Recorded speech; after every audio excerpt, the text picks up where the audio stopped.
All right, guys, welcome back to What's the Situation podcast. I'm your host, Stefan Sharkov, and today we have an incredible guest with us, Matt Lawson. Matt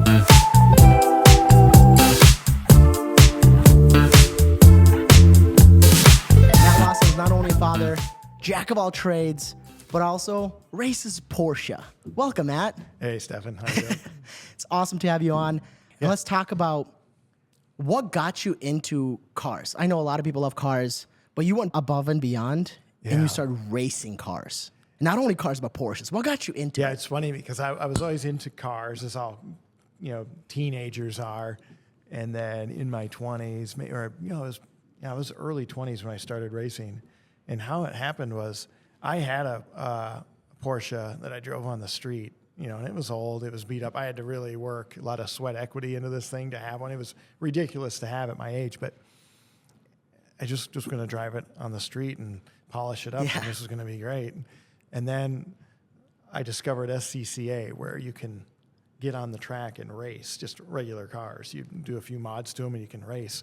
And once I heard that, it's like that car became a race car within like 3 months. I think it was like over the winter, that thing was ready to go in the spring, and never was a street car again. And I just jumped right in. But that's how I got started. And it was rough. When I started, I was washing cars at Porsche, I think, and I didn't have a truck or a trailer. I just had that car. I kind of thought I would keep it street legal enough to drive it to the track. There was just nothing that was going to keep me from the track. And so whatever I had to do, I was going to get there. So, and I got there. It took a lot, getting the cage in there, getting all the safety requirements met.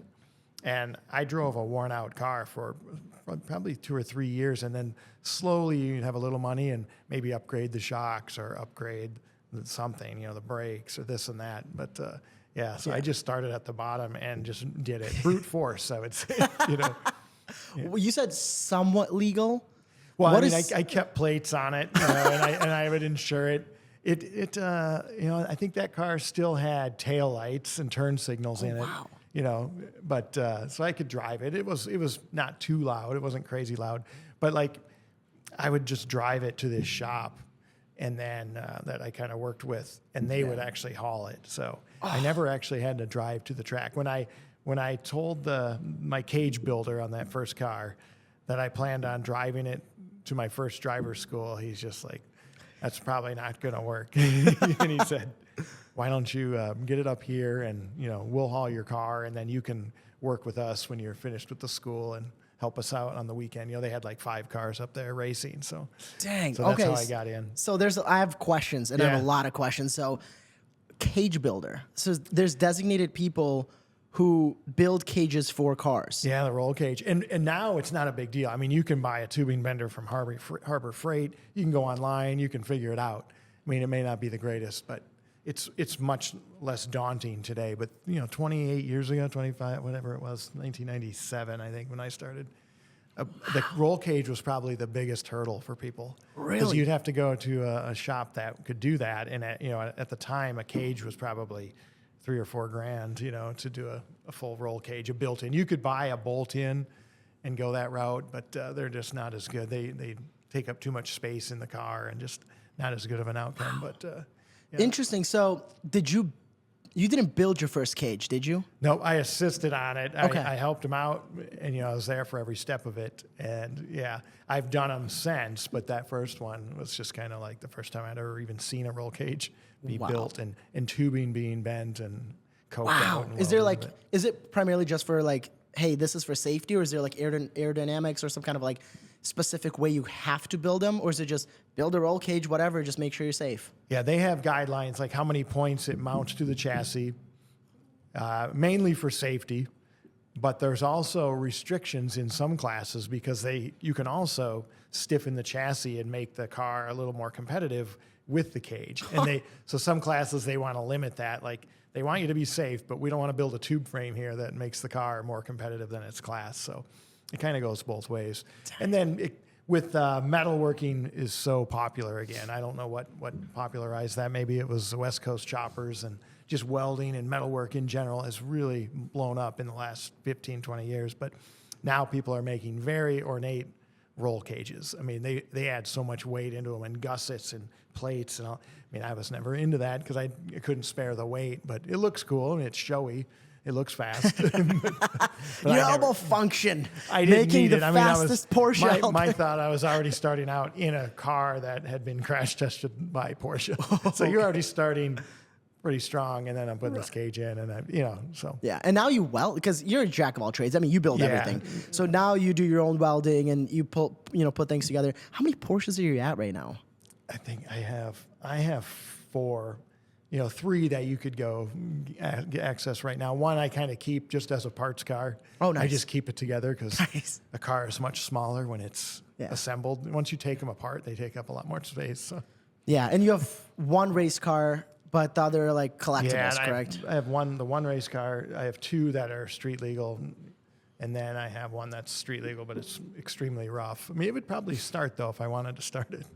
Incredible. And talking about Porsche, you worked for Porsche for 26 years. 26 years. Incredible. I was Yeah, going to it say was 2 wild. decades, but 26 years.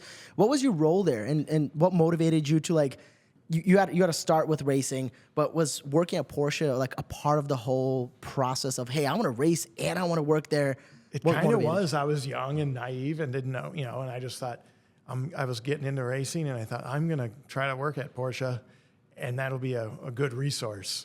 I want to get a new job. I wanted a new career path, I guess, at that age. But yeah, so I first applied and didn't get hired. And I think it might have been because I was like, I'm going to race cars and do this and that. And I'm sure looking back that the last thing you want to tell some service manager driving customers $150,000 cars is that you want to be a racer. I don't know. Maybe not. Maybe. But anyway, then I did get hired there, and I was just washing cars, right at the bottom rung. So. Yeah. I love it. I love it. That's so funny. Working there for 26 years and enjoying the process, as I understand, what's your biggest takeaway of these incredibly high performance machines? Porsche in general, Porsche actually built cars. I mean, especially at the start, they've gotten a little bit away from this path in recent years, but Porsche built race cars in order to go racing. And when they would race cars, they would build the race car first, and then they would build enough street cars to make it legal for the class. So in the 70s, when, in their heyday of racing, the cars had to be homologated, where there had to be a certain number of cars to make it a real car. So you couldn't just build a spaceship. But Porsche would stretch that to the limit. They would build the race car, and then they would assemble the minimum number and sell them as customer cars. Are you kidding me to right make now? it? Yeah. Instead of just saying, "This is our fastest model. Let's race that." They're like, "This is what we want to race. Let's build enough to get it out there." And so, Wow, So you're actually blowing fascinating. my mind right now. yeah, They start with the race car. footage. There's footage of them scrambling because they were a small company back then, where they have people working in, office workers out in the parking lot assembling these race cars to get enough drivable for the scrutineers to come in and say, "Yeah, this is legit." But it's fun. Wow. I thought that was amazing. I mean, most of what they did had some reason for it. Everything in the car had a reason to be there. Nothing was just frivolous. So Yeah. they were all geared towards racing. Now, obviously, with SUVs, and they've done a lot more user-friendly vehicles Yeah. and family Like vehicles just luxury, to adapt with yeah. the times. But yeah, they really got their start in racing, and that's why I always loved it. Even the stuff I was driving, in racing, it was the perfect car because you never had problems with gearboxes or engines. Yeah, everything was strong. Everything was overbuilt back then, and it was just, I still burned through tires and brakes, and it wasn't the fastest car by any means, but it was a good car to race. It still are.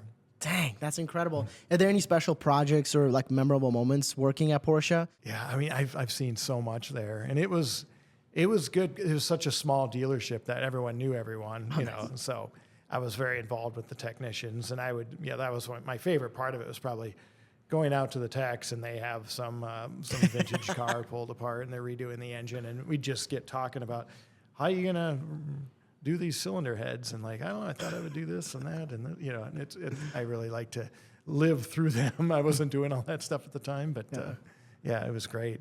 When I first started racing, I mean, I was young, and I I pestered those Porsche mechanics.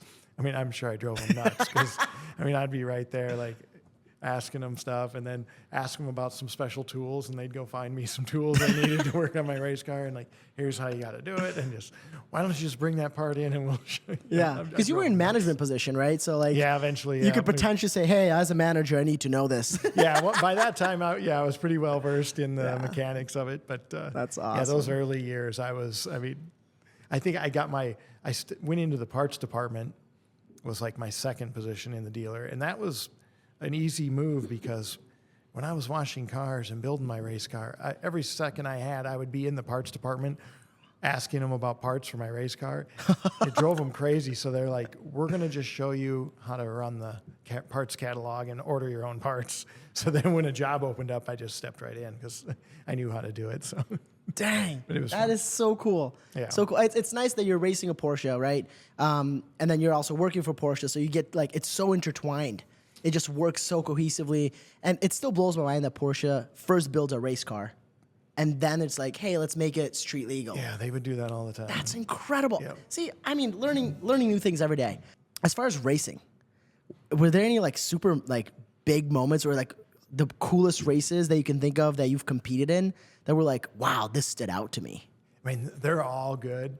I mean, it's unbelievable how much fun it is. Like that first, you get strapped in and you roll off the grid, and just on that warm-up lap, it's like, it is amazing. And then the start of a race is my favorite. I could do starts all day. Everyone charging for that first quarter, and let's just see how it's going to work out. I mean, I love that so much. But so they're all pretty good. The best races are probably where I'm racing with, wheel to wheel with cars that are probably in a faster class. Now, the way sports car racing works, I don't know if you know this, but it's different than like Pro Series where like NASCAR, all the cars are racing against each other. They're all the same class, prepared the same.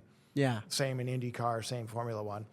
In sports car racing, there's too many classes to have an individual race for every group.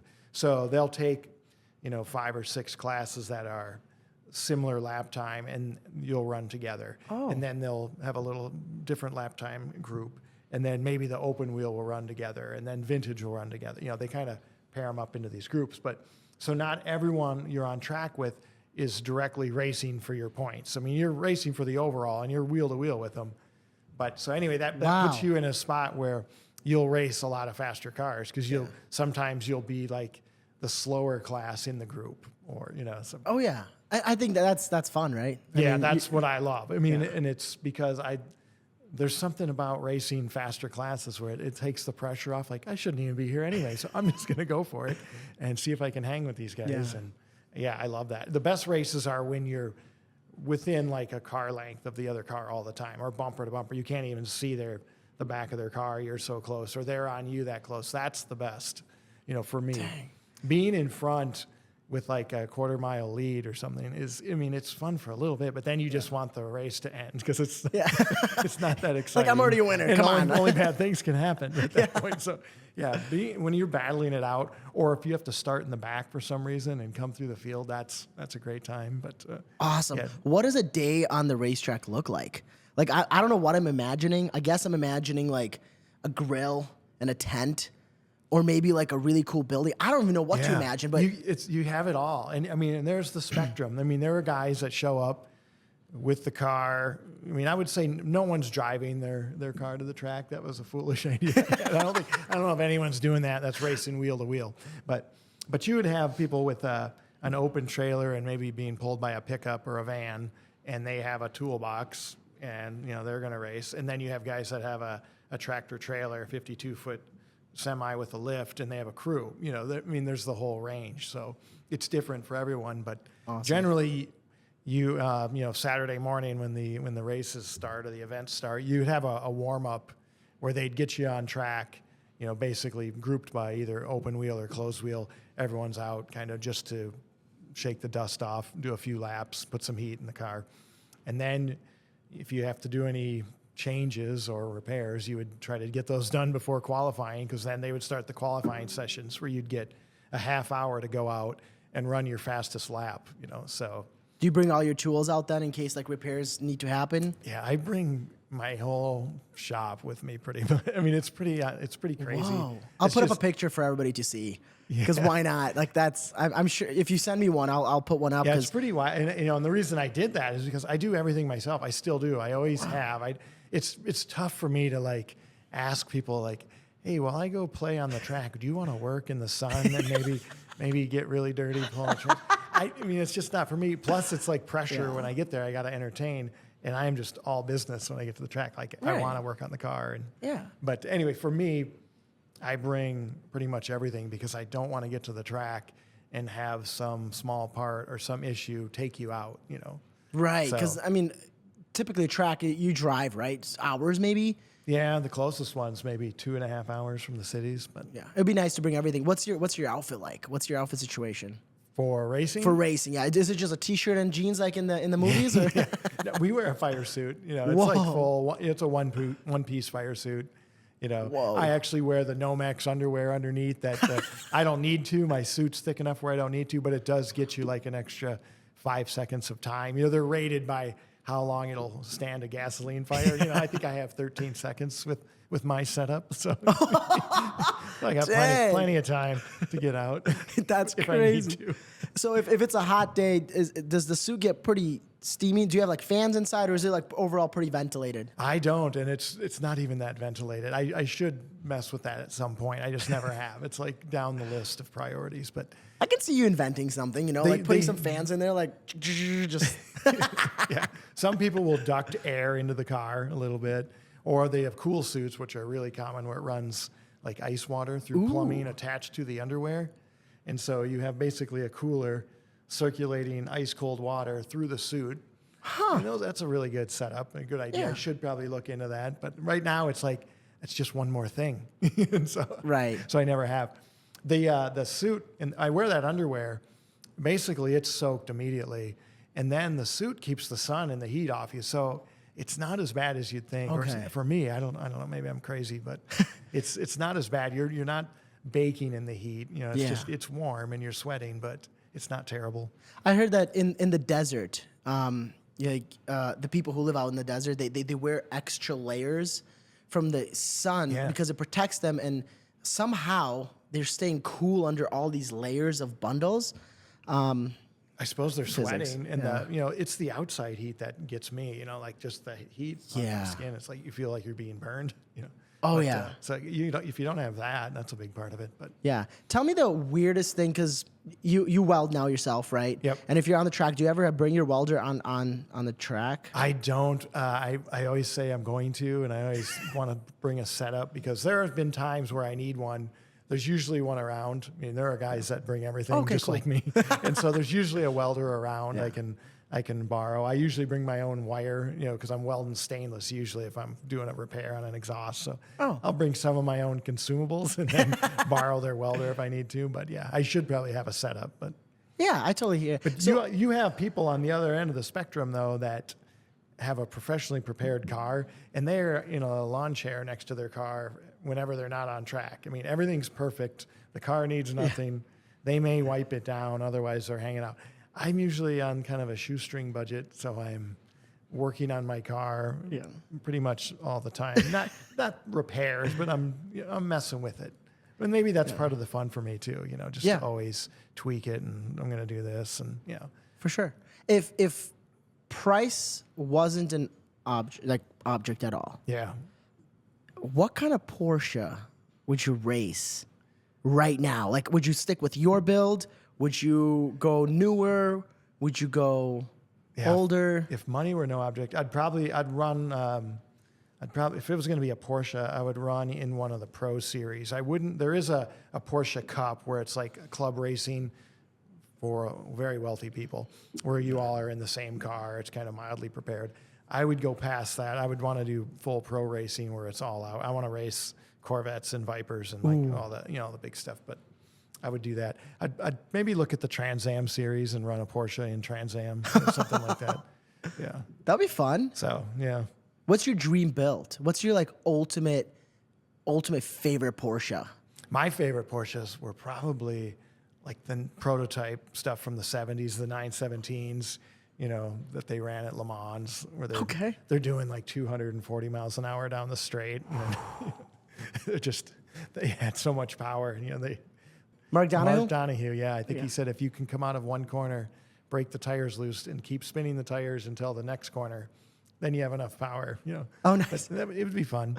Yeah, I could totally see that. If I had that kind of money, I might move to an open wheel series. I always thought that would What's be open fun. wheel series? Tell me like about that. an Indy car or Okay. that type of thing where it's not it's a purpose built race car, not converted from a street car or prototype car or anything. It's just an open wheel package that they run. Yeah. If somebody wants to start racing, where do they start? Right now, I would say SCCA is the way I would do it still. If you need to cut costs or it's a little daunting, what's really gotten people into racing lately has been this endurance racing. That there's several series. There used to be Chump Car and the Lemons series. Now there's WRL Champ Car. There's several of them. I'm not even familiar with them, but where you get 4 or 5 buddies and you can build a car together and you race it. You each take a shift. The races are 7 hours. Some are 24 hours, but you kind of split the work, split the cost. So, and I think that got a lot of people into racing, that just putting a car together, putting it on a trailer and transporting it to the track and keeping it all together is a lot for one person. And I was willing to do whatever it took, and I was willing to drive around at the back in a rough car.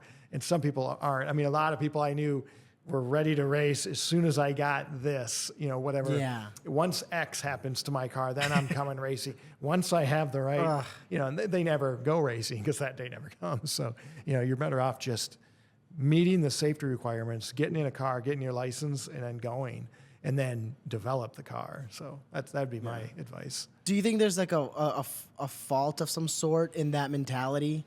Constantly thinking, like, I feel like so many people think, hey, it's as soon as I get 5 pounds lighter, I'm going to be incredibly, I'm going to go start dating. Or as soon as I do this, I feel like that's such a, like, I don't know if it's a generational thing. It could just be like it's a convenient excuse. I don't know. Or some people, I would imagine, thinking back, there's a lot of there's a potential for embarrassment. And if you're not willing to be embarrassed sometimes, then you might not want to put yourself out in that spot. Like, being last or not knowing where to be. There's just a lot of room for error, and so when you jump out at like that, you put yourself out there For sure. It could be a way to shield yourself from some of that too. It's like I don't want to take on that much, but I can see that happening. I mean, it's one of those things where sadly it's part of our culture, and it's sad that it's part of the racing culture as well. When it comes down to racing on the track, how often, or maybe you have a story, has it ever happened where like you spun out or a wheel popped or something crazy happened where you're like, that was close? Oh yeah, I mean, wheel to wheel, you have to expect that is possible every time. Okay. I mean, and I've been in several accidents, had issues. I've been run into, all of that stuff happens, and I've totaled cars at high speed. I mean, it's how fast were you going? Like, what's the fastest you've went? I'm actually very curious. It's not as fast. It's not shocking anymore. It was probably shocking 20 years ago. But at Road America, my car probably hits 145, 150 maybe, and it's pretty fast.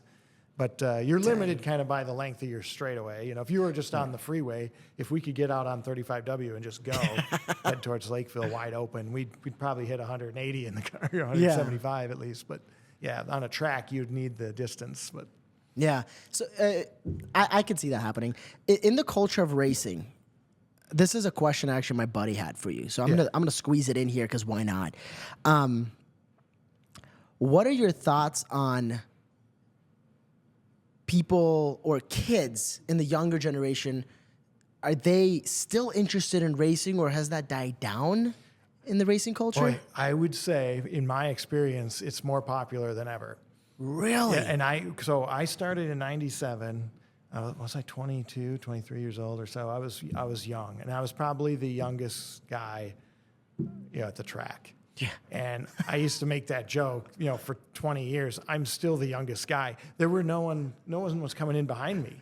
And I think it was just the sheer cost and not just the money, but the time and the effort. You kind of like, for as little as you race, it kind of has to be what you do because, there's a lot to do. And if you're one person doing it, it takes up your life. So not everyone's willing to do that. But yeah, so there were no young people coming in until those endurance series started to break up.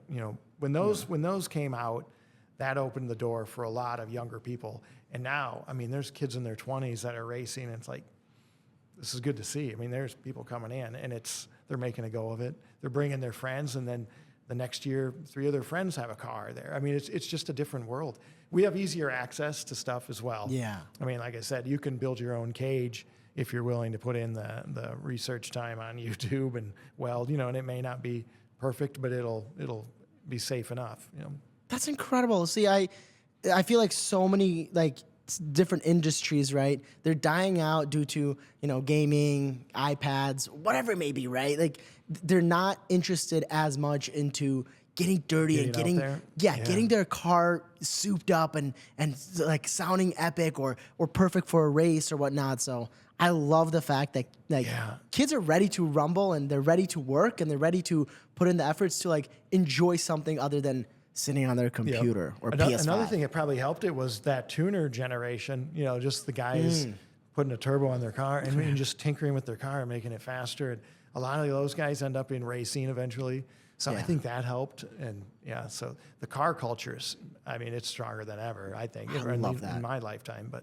That's incredible. How do you feel about electric cars? Do you think that's going to be a good shift, a bad shift, a weird shift? Can you mod them? Can you even make them a race car? I don't even know if you want to. The Tesla Plaid is so fast. I think if it went any faster, you'd be sick. I don't know if you could stand it. The human body can only take so many G's. But yeah, I don't know. I prefer gas cars, and I race a gas car. But I think it's going to be the future. Definitely. It's going to be to the point, I would say, like regular commuter cars or street car, whatever you want to call it, your daily driver, I think will be like a cell phone one day. Nice. Like a Tesla will just be, you buy your Tesla, it's going to have very little problems. Like your cell phone very rarely has an issue. You're going to drive it for 3 years, and then you're going to turn it in, and you're going to get the next one. And I think that's how it's going to be. And they're modular. They're going to be I think it's going to be easy to build, easy to maintain.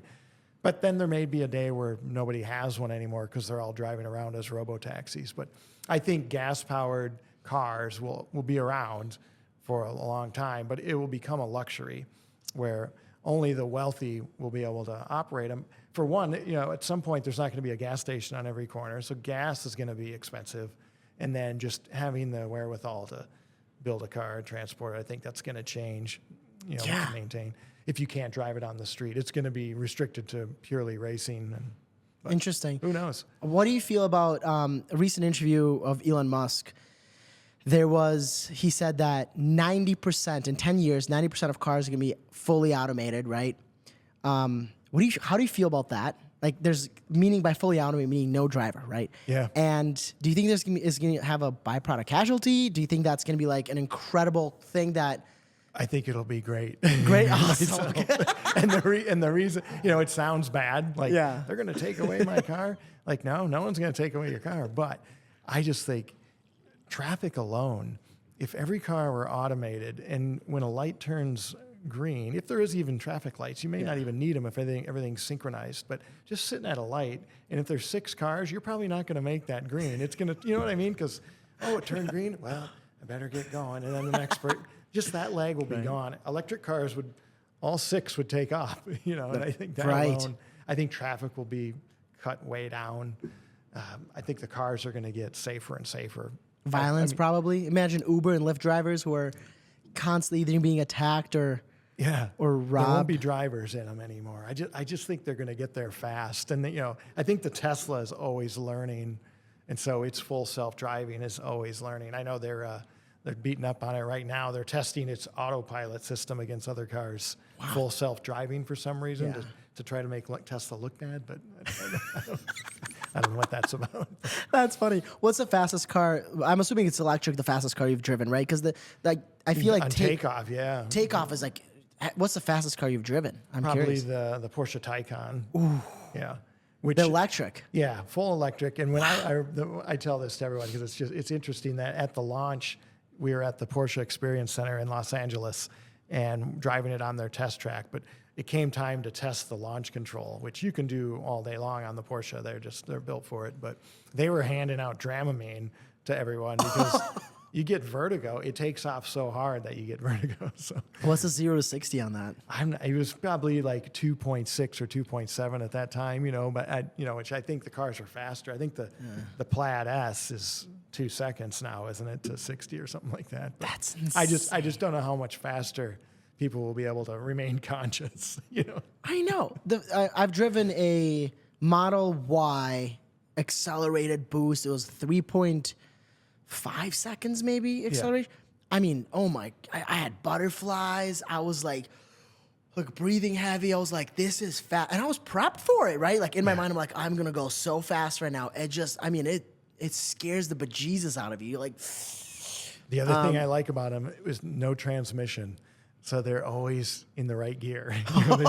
They always have the power right now. But yeah. Yeah. I'm very excited to see where electric cars go, especially with like improvement of batteries, the full automation. They still don't have a full automation car yet in the cities. Well, I think it's still, there's some legislation that has to happen. Yeah. To try to open that up. But It's going to happen sooner than we know. Yeah. And I'm excited to see where that goes. I feel like the affordability of electric cars is coming down heavily, which is going to be fun. But I'd like to pivot completely and talk about your wood chipper. You own a wood chipper. Yeah. Why? Because I was always renting one. I have a lot of woods, and I'm always cleaning up this underbrush and like fallen trees, or just trying to keep it looking like somebody lives there. But so I was renting one all the time, and to go rent one, it takes an hour probably to go there, get it, load up, bring it back. So you kind of did it when you had a full day, and that rarely happens. So I thought, I'll just buy a wood chipper, and then I could go out for a half hour if I want, or and Oh my God. so I have a wood chipper, and I'll keep it for a while, and we'll see. But I said that a few years ago. I don't know if I'll ever sell it. It's so nice, but So you literally put in logs and it just makes chips out of it. yeah, just makes Wood some chips, mulch. obviously, Yeah, not you can potato put about chips. a 9-inch, log through there, which is pretty good for a homeowner. But yeah, Does the wood chipper, so I'm actually curious. So the wood chipper, does it only create chips or can it like slice logs too? no, this one only does chips. Nice. Yeah. Okay, so it's sweet. like mulch. I mean, you could put it in your flower beds if you wanted. Not mulch, but it's wood chips. So It looks pretty. they're uniform. They look good. But it'll rip anything through there. So, leaves will be on it. Anything that goes through is going to get shredded. So That's incredible. pretty wild. What are so you have an incredible property, several acres on the lake. Any recent projects that you're like, man, I've been working on this and I'm super proud of it? Or maybe recent projects that you've done? Wow, yeah. The lake itself, when we bought the house, it has a lot of lake shore, but no one had ever done anything with it. And so it was all overgrown with, it looked nice. I have to admit, it looked really nice. It was all cattails for, a couple 100 feet out. It looked really good, peaceful. But the owners, they had a lake place on top of this house, so they never messed with it. But then when I got it, I wanted to have a boat and a dock. And so I went to the DNR and filed the permits, and they gave me a permit. So then it became a huge project where, clearing those out. You're not allowed to just take a excavator out into the lake and start digging cattails. That would be cool. You can't just cut them because they'll just grow right back. They're like grass.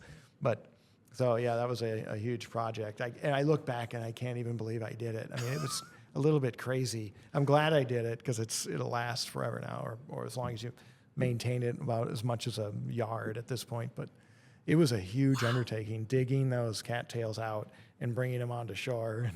Was it like a full summer project then, or was it like 2 years? Well, I had it all clear within probably a couple of months, probably, to where it was mostly clear, where you could put a boat in. But then I just kept working and grooming it and getting it cleaner and cleaner. And it's a good spot that even over a summer, no new cattails are coming in. It's like it's not being infested or invaded by it. It still gets some lake weeds like any any lake does, but those are easy to manage. But Did you build a contraption of some sort to take everything out, or are you just like coming out there so- chopping each one of those cattails? yeah, I didn't know how to do it, and no one. I mean, I'd never heard of anyone doing it. I YouTubed it, of course, and there's people like cutting them down, to trim them back, but that's not going to cut it. Right. So what I bought a trimmer and I trimmed them all down below the surface of the water, just so within 2 days we had it trimmed down. And if you looked out there, it's like, wow, we got a lake shore. Look, I mean, if you weren't going to put a boat in, it would have looked great right then. But then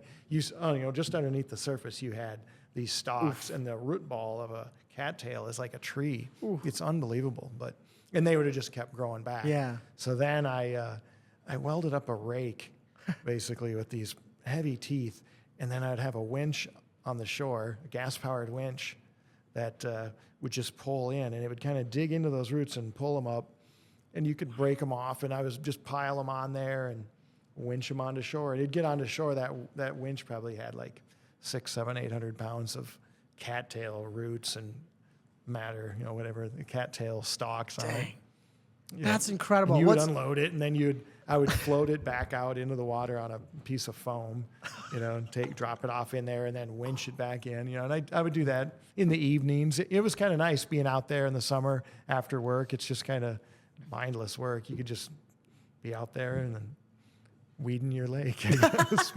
I'm sure it looked crazy, and people thought, what is he doing? But now it's amazing.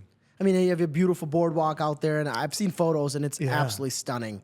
Like, I might put one up for people to see if they're watching on video podcast. If they're not, they get to hear all about it. So that's incredible. I know you do a lot of welding, right? So what's your favorite welding project? That I don't know. And I think of things to build that I probably don't need, but part of the fun is just I want to weld, and I want to build some stuff. So, like those rakes, I have several versions of that rake and other contraptions. I've built a system that I can suck up the weeds. The cattails, helps me weed the cattails, and I've welded up that unit to float out there.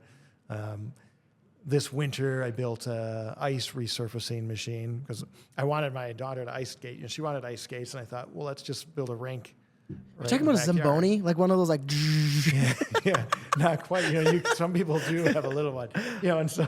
It's like everything I do. It started out like, look on YouTube. Some guys are doing it with like $10 worth of PVC and a towel.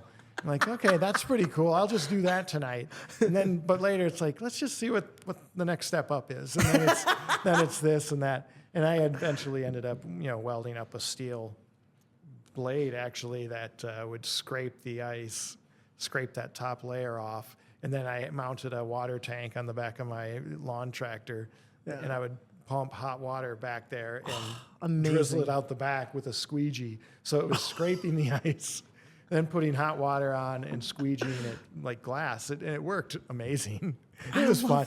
Part of it was a little overkill, but it was fun to do. It looks really nice. And I thought. And your daughter enjoys skating out there. And now we have it. Now it'll last a long time. Yeah. That is incredible. It was fun. I like doing stuff like that, like just building and see what I can do. With the projects you got going on, and with everything on your plate, what keeps you motivated to be like, let's get more stuff done? Because you love DIYing, but you also have other things and a job and this and that. So what keeps you really motivated? I think just having a new project, something new to learn and figure out, is fun. And then you might even get to buy some new tools. So a lot of it's entertainment. I go above and beyond. I can admit I probably have a little bit of a problem with that, where a lot of this stuff is entertainment. I could do it cheaper, easier. A lot of the stuff you build, you could buy it on Amazon probably for a third of the cost. But it's fun to build it and customize it. And then you're proud of it. Yeah, it's fun. It's entertainment. Welding is fun. Fabbing up metal is fun. So. It's such a manly job. Like when you hold, I've never welded. Yeah. But every time I look at a welder, he goes like, whoosh. I mean, it's so cool. Yeah, those guys stick welding or welding pipe, that is brutal. But yeah. But it's such a manly thing. It's kind of like chopping wood, right? Like if a man chops wood, it's like, you're a man. And if you weld, you're a man. You know what I mean? It's one of those things like, wow. It's rugged, yeah. Welding is, TIG welding is so clean. You could, people will do it in their t-shirt. You're not advised; it'll sunburn you. But it's so civilized. You could be in a suit and TIG weld, and you wouldn't even get dirty. You know. But the grinding and the cutting is pretty messy. But yeah, I love it. If you could drive one car for the rest of your life, what would it be? One car for the rest of my life. It would probably be a Porsche Cayenne Turbo, I guess, would suit me well with kids and just what I do. It'd be a good street car. It's funny because once I started racing cars, cool street cars didn't matter to me. I would drive anything. I drove a Ford cargo van for a couple of years because it was a good vehicle. I hauled a lot of stuff with it. But once I started racing, that's all that mattered. I didn't care about street cars. So, and still, even now at my age, it's like I can drive anything as long as it runs. I just don't. It doesn't take away from the racing program, I guess. Man, that's a rich man's mentality. You know, you always see this billions or millions of dollar home, and you see like an old Toyota Corolla sitting there. I think that's just how people roll. Like when they have the rich. I have very minimal requirements for a car. It just has to run. I think that's incredible. In the radio, or it has to work, I guess. But, heat is nice. AC. I mean, I rarely have cars that have AC. I mean, lately I've had one with the kids, but before that, driving old Porsches, like for some reason, a lot of those old Porsches, the heat would work better in the summer, and the AC would work better in the. I don't know what. Something was reversed with these cars. Porsche, because they build race cars, not luxury cars. That's what they're focused on. And you probably got the betas before they even came out. That's what you're right. Yeah, I got the car that the other people threw out. You know, they'd beat it up, and then I'll take it. Do you listen to music while you're racing? Nope. Oh, thank God. Okay, because you're not like just like. No. What's your go-to playlist then when you're working on your cars? Oh wow. When I'm working on cars now, I have a TV going usually. So I either have movies or a show or some kind of podcast going. I rarely even have music going on there. But to listen to music, I would say I like basically any heavy guitar rock, Led Zeppelin, Black Sabbath, a lot of Van Halen, a lot of that earlier stuff. But good. Yeah. The classics. Yeah. And then I like a lot of that. 90s Radiohead and Jeff Buckley, that type of stuff as well. But yeah, I have a wide variety, but it's pretty much always involves a guitar for the most part. I'm very fortunate to work with you once in a while and do some fun projects and whatnot. And you've introduced me to some really cool music. So that makes me extremely happy. Like I actually listen to this music. I don't adapt new music it doesn't stick. But some of this music that I've added to my likes that we were just like all day. We were just like playing random. Smiths. Oh, incredible. I mean, some of the music is just top the line. Phenomenal. Like, let's talk about music because this is fun. Do you go to concerts a lot? Is concerts your thing? I have over my life. I've been to a lot. I still go occasionally, not as much as I used to, but the bands that I like are dwindling on. They're moving on. But so I always wonder if I'll be able to go to a concert in 10 years. Who will be left? But I don't know. Maybe a fully automated car will take you there. Yeah, I don't know. I mean, the Stones are in their 80s and they're still killing it. So I don't know. I saw them when was it? The first time I saw them was the mid 90s, and everyone was talking. They could not believe they were still out there touring. At 50 years old. That's incredible. And that was like 6-8 albums ago or tours ago.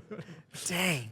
I had a buddy who took a whole month off and traveled after Metallica every concert, like just followed them to every state. He said it was the best month of his life. That's wild, yeah. It was, he had such a blast. Yeah, I've seen them several times. They're always good. I mean, they've had such a long career. I saw them when I was like just out of high school, and then just maybe last year, I think they were here. Yeah. Music is a beautiful thing. Okay, back to the rapid fire fun questions, because why not? What's your favorite tool in your garage? My favorite tool. Wow. You know what gets the most use probably is just a 4-inch angle grinder, because you can cut metal with it, you can grind metal, you can sand. So the wire brush, I love the wire wheel attachment for them. But so yeah, I use those things. I have like 4 of them going all the time with different attachments on them. I just grab them. But yeah, really useful. I need you to send me a link. I need to buy one. Like I'm into, the multi-tool. Oh thingy? yeah. I love that Get thing. one of those. You know. But it's like, I mean, I want 4 attachments. This only has 3. You know, I want the craziness. I'm a collector of tools. Yeah, if you're fabbing metal, if you're going to do metal fabrication, 4-inch angle grinder is probably 4-inch angle. the Swiss Army knife. You know, some guys might go with the bigger ones, but Yeah. that 4-inch, they're cheap. You can have several of them going, so you don't have to swap the heads on them. But you can sand and cut and polish. You can do everything with them. It's great. I love it. If you were gonna pick racing or doing a project that you absolutely love and you know you want to get done, which would you choose on a beautiful weekend? Probably racing still, because it just doesn't happen enough, Yeah. you know, which is good in a way. I mean, I'm glad we have an off season because it's so expensive and it takes a lot of time. Just Yeah. to load up, going to the track, coming back, that alone is a lot. But then the prep on top of it, and if anything goes wrong in between events. So I don't even race that much, but it still takes up quite a bit of time. There's a big effort that goes into it. But yeah, I would always choose that at this point.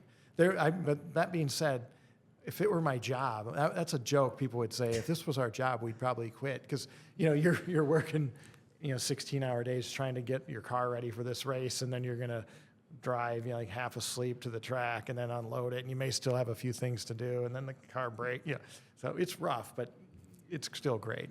But, Yeah, I'm still yet to come out and see you race. yeah. I've wanted to do it for such a long time. I've been practicing with my FPV drone and doing all these dives and I even upped my insurance, like liability insurance, just to make sure I'm covered if I hit a Porsche or any other car on the racetrack. But I would love to come out and like I think it's so incredible. And do I speed a lot? No, I'm overall fairly I drive a diesel truck. I can't really speed on that. But on the other hand, like even going on, you said it's like not fast, 145 miles an hour. For me, in my class, there are cars there that are hitting 200. I mean, that is crazy. Yeah. Like a little pivot this way, you're flying off to the side, and that is mind-boggling, right? But I think it would be so cool to get some drone shots to come out and like do that kind of thing. And is this a public event typically, or is it like private? Like you only can come out as a racer? No, they usually sell tickets to them. I mean, we don't get a lot of spectators. If you have an event at Road America, that'll draw some people. But like at Brainerd, it doesn't draw a big crowd. I mean, road racing's not hugely popular, even at the pro level. It's just, it's hard to follow and hard to watch. You can't see the whole track. You never know who the leader is. So, but they do sell tickets. People can get in and watch it, no problem. Do they have cameras along the way so you can kind of... Road America, they do. They do! In general, if your track has pro racing going on, they keep it up to a pretty high standard. It has all those improvements, Usually it has nice showers and bathrooms and concessions because it's, it gets a lot of people if it has pro racing. But so Road America has cameras everywhere, and they display them on huge billboard size screens, so it's easier to follow there. But if you're into road racing, you love it, and you wouldn't want to see it anywhere else. Road America is good where I think it's 14 turns, probably like 100-foot elevation change throughout the track. So lots of hills, lots of woods, great viewing areas. So that's Have you probably, raced there before? Yeah, I race there quite a bit. And Nice. It's probably, it's the best track around us. It's probably one of the best in the country, if not the world. I mean, people who race fast cars generally list it in their top 10 for sure, maybe top 5.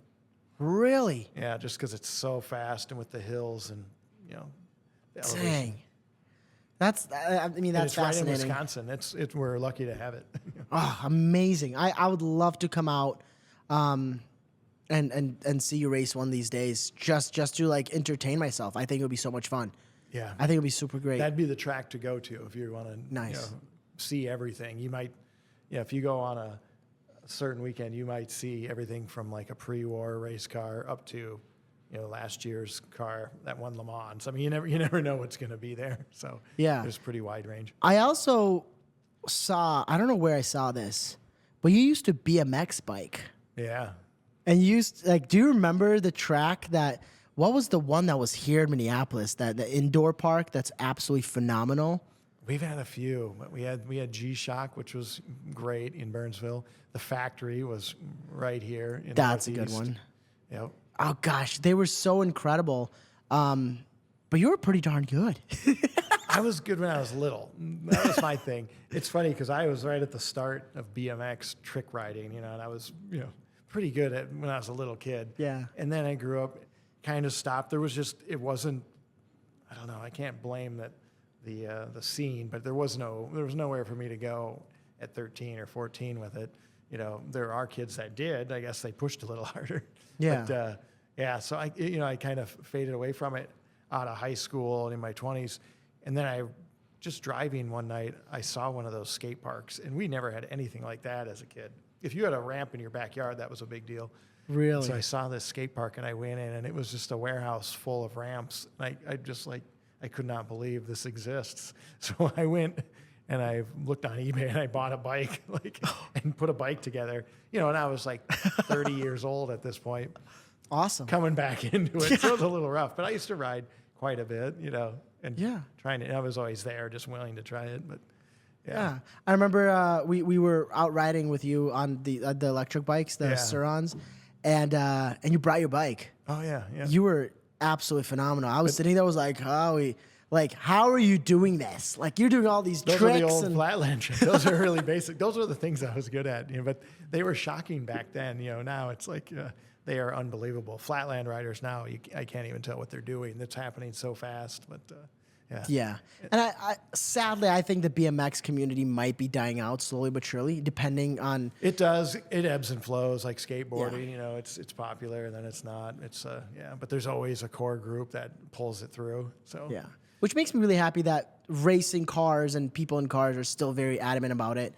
There's still the culture's continuing. Yep. And we're still moving forward with the industry, because I feel like a lot of changes are happening in the world these days, and it's nice to have certain things that are still down to their roots. Yeah, consistent. And, it's absolutely beautiful. Matt, I really appreciate you coming out.